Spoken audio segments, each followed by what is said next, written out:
दुनिया में मिल जाएंगे आशिक कई, पर वतन से हसी सनम नहीं होता। हीरों में सिमटकर सोने से लिपट कर मरते हैं कई, पर तिरंगे से खूबसूरत कफन नहीं होता। पहाड़ों की गोद में बैठकर कारगिल की जंग को लड़ता था वो। अपने घर आप महफूज रहे इस बात के लिए जंग लड़ा था वो। अपने घर आप महफूज रहे इसके लिए वो जंग लड़ा था वो। ये दिल मांगे मोर था उसका फितूर। देखा था आपने उनकी टैगलाइन थी, उनका पैट वर्ड था दिल मांगे मोर। तो दिल मांगे मोर था उसका फितूर। कोई आंख उठा के देख ले उसके बदन को, ये उसे नहीं था मंजूर। तो आज हम उस विक्रम बत्रा के बारे में बात कर रहे हैं जो ये डायलॉग बोलते थे, अपने दोस्तों को बोलते थे कि आऊंगा तो लहराते हुए तिरंगे के पीछे होकर के आऊंगा, या फिर लिपट करके आऊंगा, और नहीं तो आऊंगा जरूर। सर आगरा बोलते क्या डायलॉग बोलते थे?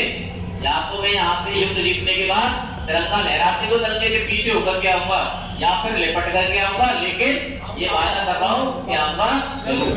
उस जज्बे की आज हम बात करने जा रहे हैं। तो उनका जन्म जो हुआ वो 9 सितंबर 1974 को हुआ। कहाँ हुआ? पालमपुर में हुआ। पालमपुर कहाँ पड़ता है? हिमाचल प्रदेश में पड़ता है।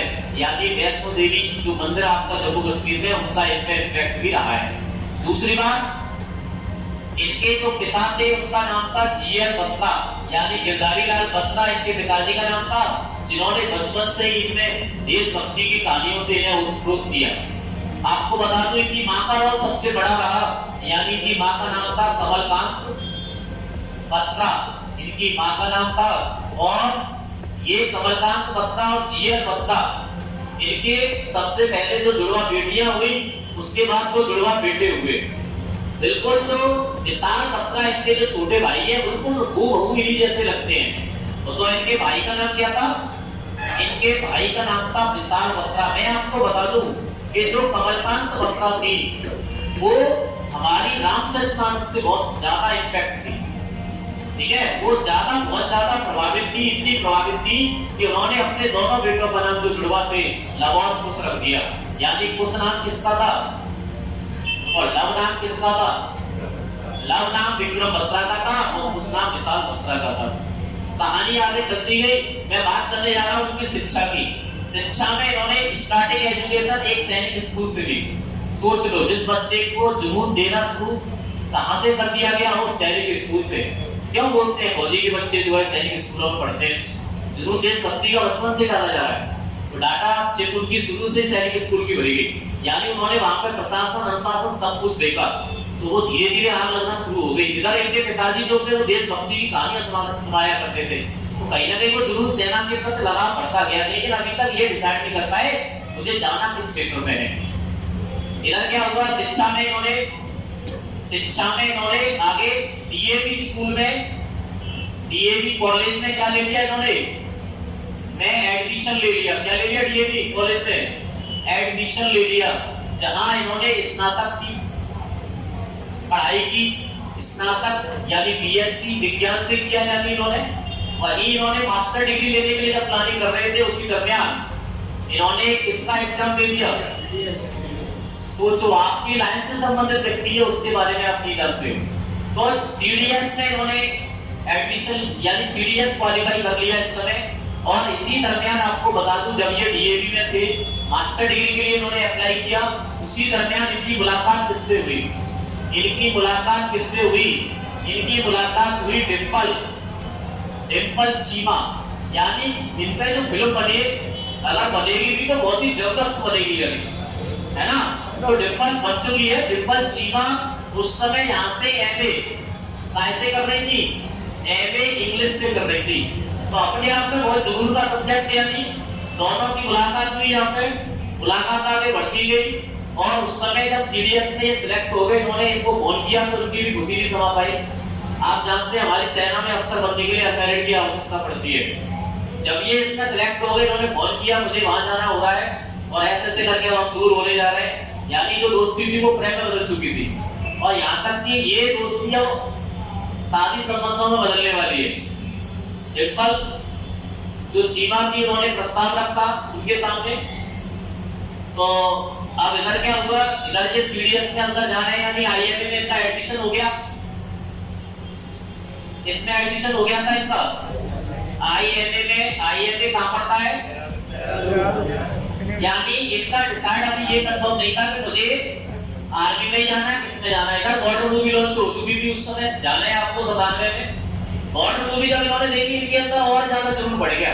अब तो डिसाइड कर लिया जाना है किसमें, आर्मी में जाना और कहीं नहीं जाना है। 71 के लड़ाई पर आधारित थी बॉर्डर मूवी, और जो वास्तव में आज भी जितनी बार देख लोगे उतनी ज्यादा हमें दोष देती है।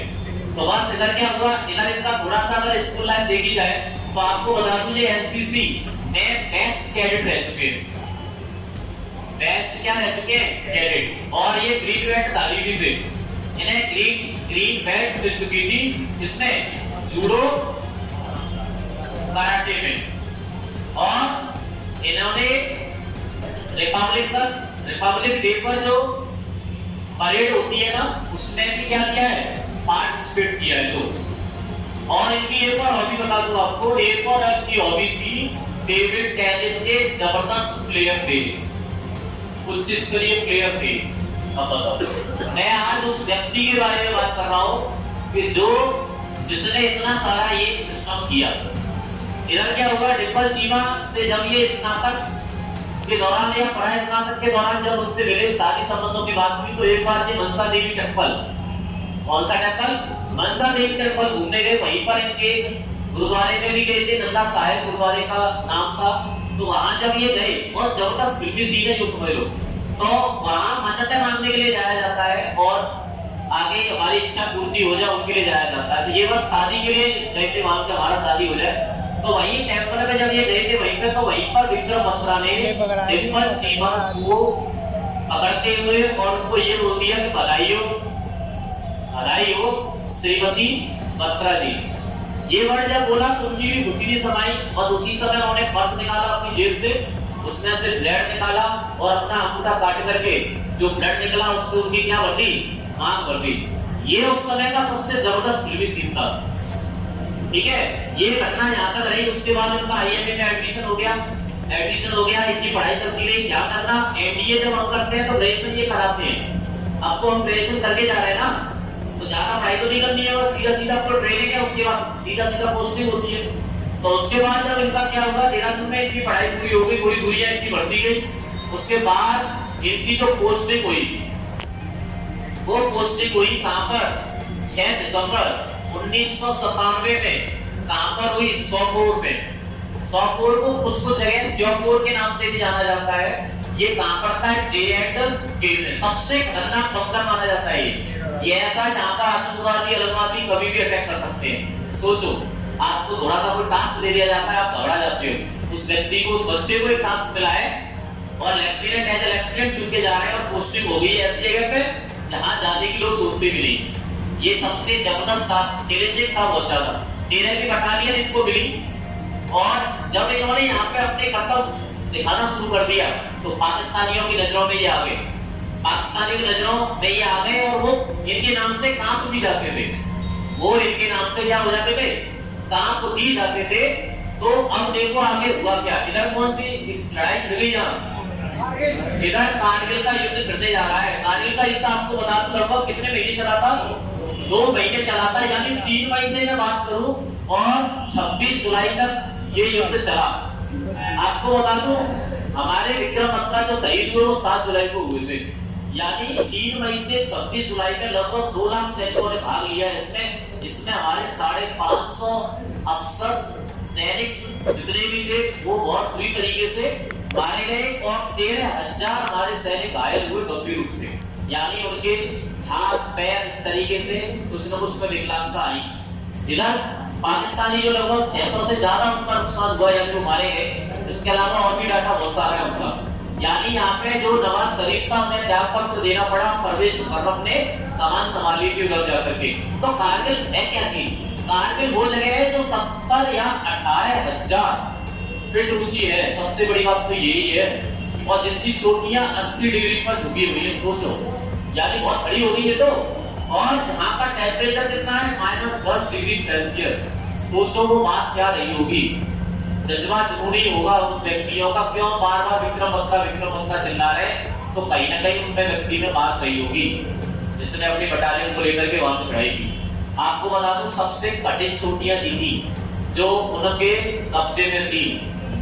इतनी कठिन चोटियां जीती थी 5, जिनमें से 2 सबसे ज्यादा मेहनती, जिनको जीतना वास्तव में काबिल तारीफ था। 51-40 और 48-75 ये 2 चोटियां ऐसी थी जिनको अगर जो जीत गया तो समझ लो उसमें कोई ना कोई बात रही होगी। जैसे ही इन्होंने 51-40 को जीता, लगभग 5 चोटियां जीती इन्होंने। 51-40 को जैसे जीता सोई सब जगह हल्ला मच गया कि आ गया शेरशाह। ये इतना कोड था, इनके दोस्त शेरशाह के नाम से बोलते थे। पाकिस्तानियों को शेरशाह नाम पता था। आपको पता है बहुत से लोग बोलते हैं पाकिस्तानियों ने इनको शेरशाह कहा था। बहुत से लोग बोलते हैं कि पाकिस्तानियों ने इन्हें शेरशाह कहा था। मैं बता दूं इन्हें जो बोला था वो कर्नल क्या नाम था, वाईके जोशी। कर्नल वाईके जोशी ने इन्हें शेरशाह कहा था सबसे पहले। ये वर्ड फैलता गया, धीरे धीरे पाकिस्तानियों को भी पता चल गया। तो कारगिल का शेर इन्हें कहा जाता था। तो 51-40 पे जैसे ही इन्होंने धमाका बोला, पाकिस्तानियों को मार गिराया, उसी के बाद हमारी सेना को या चीफ को विश्वास हो गया कि जो कर सकता है वो यही कर सकता है, कोई नहीं कर सकता। सबसे फास्टेस्ट प्रमोशन कैप्टन बना दिया गया है। क्या बना दिया गया? कैप्टन में प्रमोट हो गए, कैप्टन बना दिया गया। इतना फास्ट प्रमोशन बहुत कम लोगों का होता है। और आपको बता दूं जिस दिन 48-75 जीती थी, जिस दिन 48-75 जीती थी, 3 बजकर के कितने बज रहे थे उस समय? 30 मिनट रात का टाइम लगा। अच्छे मुंह फाड़ के सो जाते हैं। हमारे शेरशाह ने 3:30 पे यहाँ पे झंडा गाड़ दिया था। सुबह फोटो खींच के बाहर भिजवा दिया था, यानी यहाँ भिजवा दिया था सेना के पास। लो हम जीत गए 48-75। तभी यहाँ से टैगलाइन निकल के आई थी जो इनका पैट वर्ड था। कौन सी टैगलाइन थी? दिल मांगे ये लाइन जब निकल के आई तो इनके साथ के दोस्तों में जुनून भर जाता था, जुनून की लहर दौड़ जाती थी। तो दिल मांगे वो टैगलाइन इनके जो है मेन लाइन थी। कैप्टन इन्हें बना दिया गया। फिर क्या था, सब चीजें चालू हो गई। इसी चोटी में जब ये कार्यक्रम ये जारी चल रहा था, उसी समय इनका एक कैप्टन था, इनका साथी कैप्टन था अनुज अय्यर। उनके अलावा एक दोस्त और था इनका नवीन। आपको बता दूं देखो ये भी दरिया गली इतनी खतरनाक है, ये जीत चुके हैं, सब कुछ हो चुका है। जब इन्हें पता चला कि नवीन के पास बम गिरा है और वो घायल हो गया है और ऐसी अवस्था आ गई है तो उस पर चलाई नहीं जा रहा, घसीट के भी चल पा रहा है, तो इन्हें दिखा तो उसे बचाने के लिए उन्होंने बोला था ये बोलेगा कि तू बाल बच्चे वाला है, तू हट जा यहाँ से, तुम सब हट जाओ, तुम बाल बच्चे वाले, मैं अनमैरिड हूँ, मेरा कोई दिक्कत नहीं, मेरे यहाँ किसी कोई नहीं। तो जब नवीन को बोला उन्होंने, तो नवीन को जब ये बचाने जा रहे थे उसी समय बस उठाने ही वाले थे उसे, अचानक से पाकिस्तानी गोली आती है और इनके सीने में लग जाती है। तो अंतिम वर्ड जो इनका निकल के आता है, तो क्या निकल के आता है? जय माता दी। ये इनका अंतिम वर्ड था उस समय। और आपको बता दूं जब 48-75 की सूचना हेडक्वार्टर पहुंच चुकी थी, तब इनके जो कर्नल थे वाईके जोशी, उन्होंने ये अनाउंसमेंट कर दी थी कि जब विक्रम बत्रा ये लड़ाई जीत करके आएगा तो उसे आर्मी का क्या बनाया जाएगा? चीफ बनाया जाएगा। बताओ, ये है वो विक्रम बत्रा। यह उसी उम्र में यानी 24 सालों में पूरा चैप्टर खत्म कर दिया सब चीजों का। लोग आर्मी का चीफ, लोग बुढ़ापे में बनते हैं। 24 साल की उम्र में अनाउंसमेंट कर दी गई थी विक्रम बत्रा जब यहाँ से लौटेगा, कारगिल से लौटेगा, तो उसे क्या बनाया जाएगा? आर्मी का चीफ बनाया जाएगा। ये अनाउंसमेंट हो चुकी है। जैसे ही गोली लगी तो वही तो मैं लाइन कह रहा था बार-बार, या तो मैं तिरंगा लहराते हुए पीछे आऊंगा उसके, या लिपट करके आऊंगा, लेकिन आऊंगा जरूर। ये दोस्त उनके आज भी याद करते हैं इस चीज को। मनोज पांडे थे, संजय थे, ये इनके दोस्त थे, नवीन यानी उनके साथी थे। और आपने शायद वीडियो देखा भी होगा, बहुत ज्यादा वायरल भी हो रहा है, गाड़ी वाला फोटो है, वो वीडियो है जिसमें बहुत स्पीड से अंग्रेजी बोलते जा रहे हैं, एंड में दिमाग में बोलते हैं। देखा है? इस समय वायरल बहुत हो रहा है। तो ये कहानी है उनकी। आपको बता दूं छोटी-छोटी बातें और बता देते हैं इनके बारे में। इनका कुछ फिल्में बनाएगी, जिनमें सबसे जबरदस्त या बॉर्डर मूवी जिसने बनाई थी उसका डायरेक्टर का नाम था जेपी दत्ता। जेपी दत्ता ने अपने जीवन में फिल्में जो बनाई है देशभक्ति और सेना पर आधारित ही बनाई है। एलओसी कारगिल उनकी दूसरी मूवी है। बॉर्डर उनकी पहली थी जिसने बहुत धमाल मचाया था। यानी बॉर्डर मूवी कब आई थी? बॉर्डर जो मूवी आई थी ये आई थी 97 में मूवी थी ये उस समय। 97 में लॉन्च हुई थी, मतलब बन तो पहली गई थी। और जेपी दत्ता की मूवी थी ये। किसकी मूवी थी? फिर इसके बाद कौन सी आई? एलओसी कारगिल आई। कौन सी आई? एलओसी कारगिल। फिर कौन सी आई? लक्ष्य आई। फिर धूप आई। और एंड में कौन सी आ गई है? ये वो मूवी है जो उसी कारगिल में अभिषेक बच्चन ने पहली बार कैप्टन विक्रम बत्रा का रोल निभाया था, लेकिन मजा इतना नहीं आ पाया था जो मजा सिद्धार्थ मल्होत्रा ने दिया है शेरशाह मूवी में। जो मजा सिद्धार्थ मल्होत्रा ने शेरशाह मूवी में दिया है वो मजा इनमें नहीं आ पाया था। तो ये अब तक इन पर आधारित मूवियां बन चुकी है। आपको बता दूं कारगिल का जब युद्ध हुआ तो उस समय लगभग 2000 से ज्यादा रॉकेट में दागे गए थे। उस समय बहुत बच्चा आया था और आज समय बहुत कम बच्चों को पता होगा, या फिर मुझे बता दूं कि ऑपरेशन हमारी तीनों सेनाओं ने चलाए थे। क्या सबको पता है? तो हमारी तीनों सेनाओं ने जो ऑपरेशन चलाए थे उनमें से एक का तो सबको पता होगा, ऑपरेशन विजय। वो ऑपरेशन और थे, उनका नाम बताइए। मुझे पता है आप मना कर दोगे। दो सेनाओं ने, क्योंकि तीनों सेनाओं ने बढ़ चढ़ के हिस्सा लिया था, तो इसमें आईएनए ने जो ऑपरेशन चलाया था उसका नाम था तलवार। तलवार नाम से हमारे यहाँ आईएनएस भी है, जहाज भी है नेवी का। और आईएमए ने चलाया था ऑपरेशन विजय। इन्होंने ऑपरेशन चलाया था सफेद सागर, क्योंकि ऊपर से कारगिल को जब देखा जाता था तो सफेद सफेद दिखती थी। तो ये तीन ऑपरेशन उस समय चले थे। अब मैं बात करना चाहूंगा कि जब वो शहीद हो गए उस समय, उसके बाद जब ये निपट करके यहाँ आए तो इनके पिताजी जीएम बत्रा को हमारी सरकार ने क्या दिया? भारत का सबसे बड़ा पुरस्कार, सर्वोच्च पुरस्कार, जिसका नाम क्या था? जिसे बोलते हैं परमवीर चक्र। ये अपने आप में सबसे बड़े गौरव का विषय है। इसे एक लाइन टैगलाइन से बोला जाता है, beat on ultimate. Beat on ultimate किसके लिए दिया जाता है? ब्रेव के लिए। और ज्यादा बहादुरी के लिए परमवीर चक्र दिया जाता है उस व्यक्ति को दिया जाता है जो बहुत ज्यादा बहादुरी दिखाता है। परमवीर चक्र बहुत कम लोगों ने देखा है कि नहीं देखा है? परमवीर चक्र देखा किसी ने? बहुत सुंदर। परमवीर चक्र में क्या क्या बताइए? परमवीर चक्र आपका पता है कांसे का बना होता है? ये मेडल इसका काय का बना होता है? कांसे का। बीचों बीच में अशोक चिन्ह होता है। और आपको बता दूं इधर इंद्र वज्र होता है, इधर इंद्र वज्र होता है। इसे इंद्र वज्र कहते हैं। क्या बोलते हैं? इंद्र वज्र कहते हैं। कांसे का बना होता है। कांसे कागज से यहाँ मायने नहीं रखता है, ये मायने रखता है मेडल जो यहाँ लगाया जाएगा। जब सोचो उस व्यक्ति को कितना जबरदस्त फील होगा। और वो लोग जो जीत करके आए और जिंदा वापस आए, उन्हें जब मिला होगा तो सोचो उनकी जिंदगी कैसी बनी होगी। तो आज हमने उस बहुत सुंदर, बहुत ज्यादा सुंदर सल्यूट है तुम्हारे भाई को। तो आज बहुत ज्यादा गर्व का विषय है कि ये परमवीर चक्र जो है उस व्यक्ति को मिला है। तो आज मैंने उस विक्रम बत्रा के बारे में आपको बताया और अंत में मैं बस यही कहूंगा आप लोगों से कि अपनी वास्तव में जो, अच्छा एक चीज और थी इसमें, इन्हें हांगकांग से जब ये सीडीएस क्वालीफाई कर रहे थे ना, उसी दरमियान हांगकांग जानते हो कहां पर है? चाइना की मर्चेंट नेवी ने भी ऑफर किया था। पता है आपको? मर्चेंट नेवी ने ऑफर किया था, लेकिन उन्होंने ठुकरा दिया था उस समय। तो बताओ नेक्स्ट से एक कार्यकाल में लगभग, यानी इनका जो पूरा सेवा काल रहा सेना का, वो कब तक रहा? 1997 से 99 में पूरा चैप्टर फिनिश करके चले गए। 24 साल में लोगों के अंदर इतने दिल में जगह बना दी चले गए, जो कभी उन्हें मान सम्मान नहीं मिला वो अब मिल रहा है। देखा है पूरे सोशल मीडिया पे छाए हुए इस समय। तो वो और मिलना चाहिए। हर एक युवा को इनके बारे में पता होना चाहिए। कौन को पता था? आपका भगत सिंह को पता कर पा रहे थे खाली। भगत सिंह को भी जब मैं क्लास में नाम ले लेता हूँ, हमारे युवा पता ही नहीं करता है। हमेशा सलमान, आमिर खान और इन लोगों में लगे रहते हैं हमेशा। अभी दिया इन्होंने कुछ, अबे इनको याद करो, इनने बहुत कुछ दिया हमें। आईपीएल लाइन बोली थी हम महफूज है, किसकी वजह से? इनकी वजह से।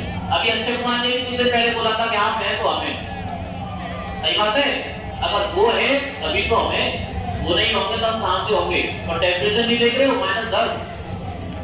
आपको नेक ठंडी लगने लग जाती है, पंखा चला लेते हो, कूलर चला लेते हो, वो क्या करें बेचारे? जो देश में शहीद हो गए बिना किसी सोचे समझे। और मैं बता दूं जो डिम्पल चीमा है वो आज भी अनमैरिड है और वो जिंदगी भर अनमैरिड का बोल दिया उसने पूरे जिंदगी भर का अनमैरिड का बोल दिया है कि शादी नहीं करूंगी। तो बताओ ऐसे व्यक्ति को हम नहीं याद कर रहे हैं, सोचने वाला विषय है। आज तक युवा उनको पहचानता ही नहीं है कि विक्रम बत्रा कौन है। और ऐसे विक्रम बत्रा जब कितने होंगे जो कारगिल के युद्ध में शहीद हुए होंगे। ये तो वो कैप्टन है, इनकी टीम के मेन कैप्टन थे ये तो। अब इनके ऐसे जन कितने और सिपाही होंगे बेचारे जिनकी जान चली गई होगी उस समय। आज तक हमें किसी कहानी नहीं पता। तो आज आपके गांव में कोई ऐसा व्यक्ति मिलता है, उससे पूछो, उसका कम से कम गौरव तो बढ़ाओ। वो बेचारे सब गुमनामियों में चले गए हैं। अरे जिंदा रहे तो भी अमर, मर गए तो भी अमर। तो हो तैयार? करोगे वार? एक अपना, जीत अपनी। तो बोलो दुर्गे माता की, दुर्गे माता की।